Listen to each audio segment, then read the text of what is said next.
is Monday, August the 26th. It's a little bit after 7 o'clock. I'm here on campus. I am going to go into my office and get organized for the day. Today's schedule is like Friday. I have an 8 a.m. and a 10 a.m. class, and then I have a couple of things I need to do in terms of administrative stuff on campus today.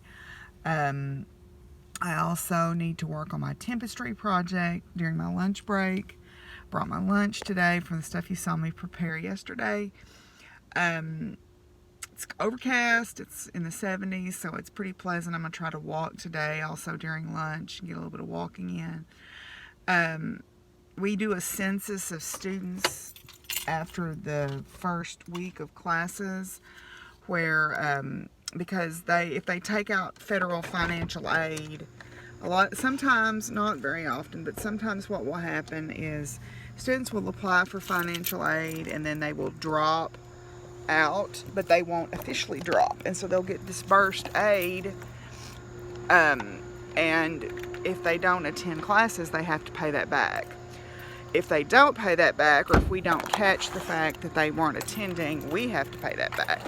Sometimes it's not malicious. Sometimes it's the students, life gets in the way and they forget that they've been enrolled, or they thought they had dropped. There's a process that they have to go through to drop out of the university and drop their course schedule. And if they don't do it right, then they're still enrolled in classes.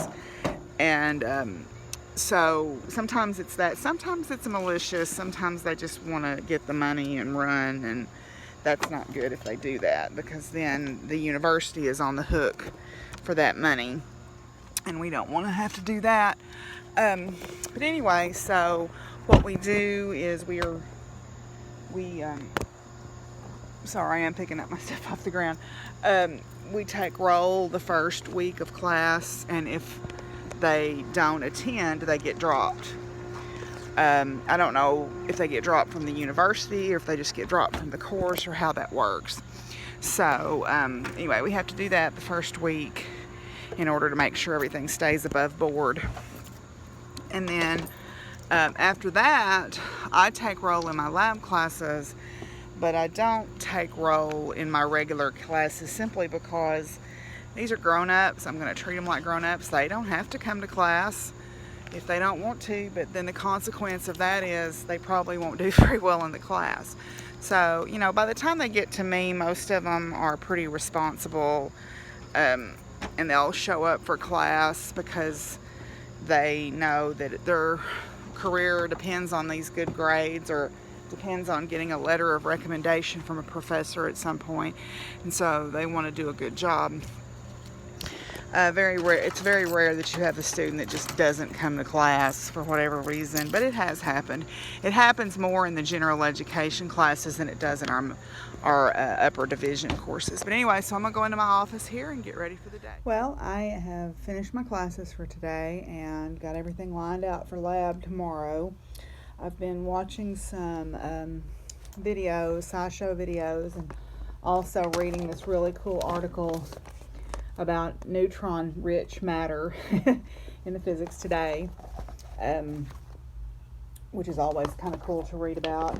I'm a science geek. Yes, I am. Proud one.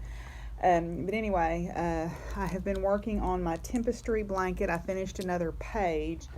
I'm over halfway through May, so not really a blanket, but my tempestry hanging. And it turns out I don't have to weave in my ends. The way they're going to join them, we can leave the ends hanging out, and they're going to tie them together. I don't even know. I'll have to look at the video, but according to Leah Horton, I don't have to weave in the ends, so that makes my life a lot easier. So I'm on May 22nd. They're about to do May 22nd, so you can see the change in colors there. Anyway, it's been a nice opportunity for me to try out this wool of the Andes. I've never knit with it before, so it's a nice opportunity. Anyway, so I have had my lunch and I'm working on that. I met with two of my research students, or two of them today.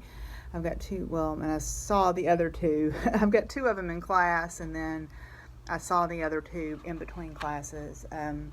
So we're kind of getting lined out for our research. I've got to look at some grant opportunities, because if we're going to go to our national meeting, it's in Hawaii, which would be really awesome, but it's also incredibly expensive to go to it since it's in Hawaii. So I've got to find some funding. I've got enough funding put together to pay for the plane tickets and pay for our registration. Now we've got to get the money to pay for hotel rooms and per diem, because I don't like for the students to have to be out of pocket for anything on a trip.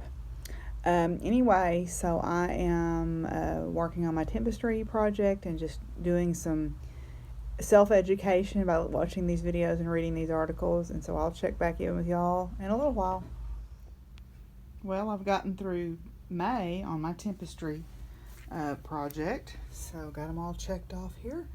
I've been watching a video about weird and interesting scientific units, so I think that's what I'm going to talk about on my next podcast, because there's one that actually relates to knitting. Anyway, I've got an appointment at the chiropractor, and I've got to run by and get rabbit feed, so I am going to pack up and head back. What are y'all doing? Have y'all had a jailbreak? Huh? Y'all think you're something else, don't you? Had a little bit of a jailbreak there, huh? Well, we'll get you some food. Biscuits, is that good? You better hurry up and eat before the girls get here. You better hurry up and eat. They're coming. They got you spotted. I'm glad your little foot's better. Yes, you're a good boy. You're a good boy. There's a pretty sulfur butterfly. They're very spooky and flighty, so it's really hard to get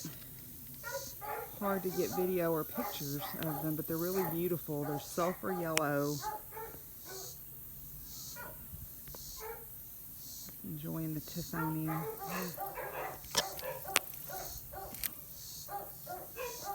I would walk up a little closer, but I'm afraid I'll scare it away.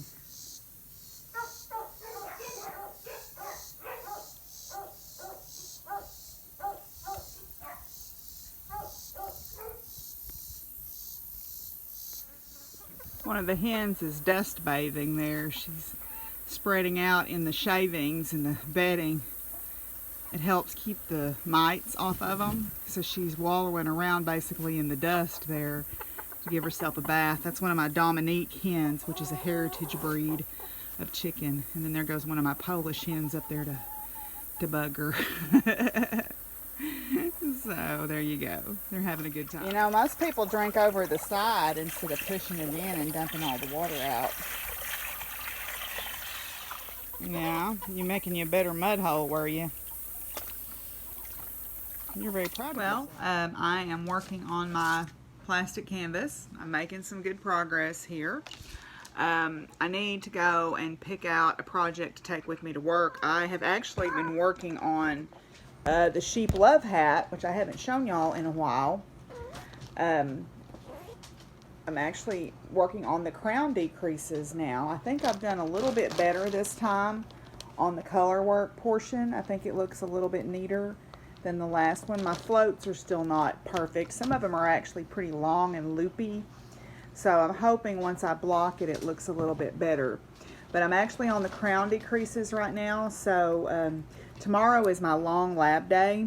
So I will have lab from 8 until 1:30, and then I'll have a little break, about a 45-minute break, and then have lab again from 2:30 until 5:30.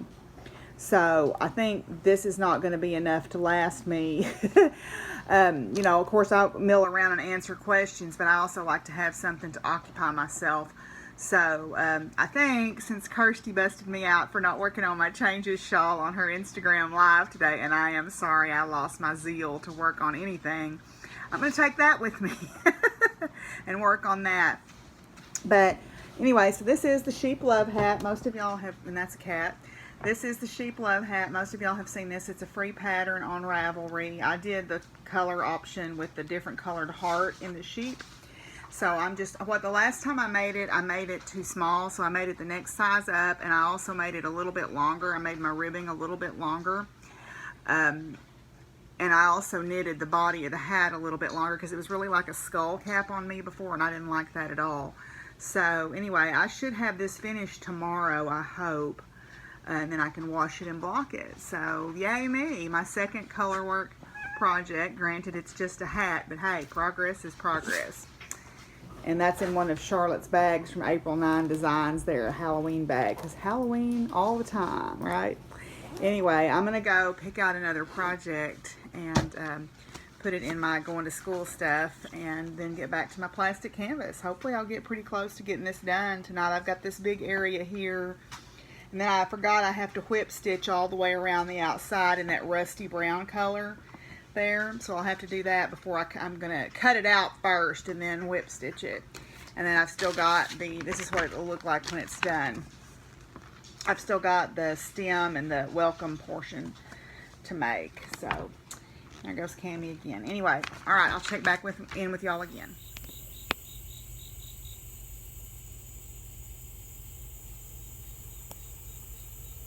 She's busy building her web for the night.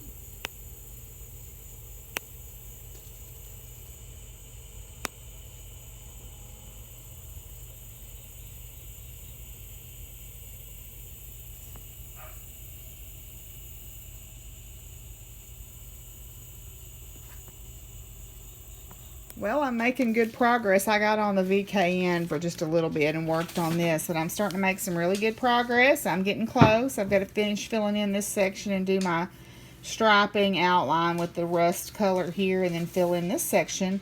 Then apparently I've got to overstitch, or what's it called, whip stitch around the whole thing after I cut it out. So I'll have to cut it out when I'm done with this part, and then I'll whip stitch around it all, and then I'll do the pumpkin, the stem, and then the little welcome piece down here. It has a little bit of back stitching, and then the flowers are back stitched, but none of the rest of it is. So I'm getting close, Maybe this weekend I can get it knocked out. But anyway, so I'm going to call it a quits for tonight, and I will check in with y'all tomorrow. Bye.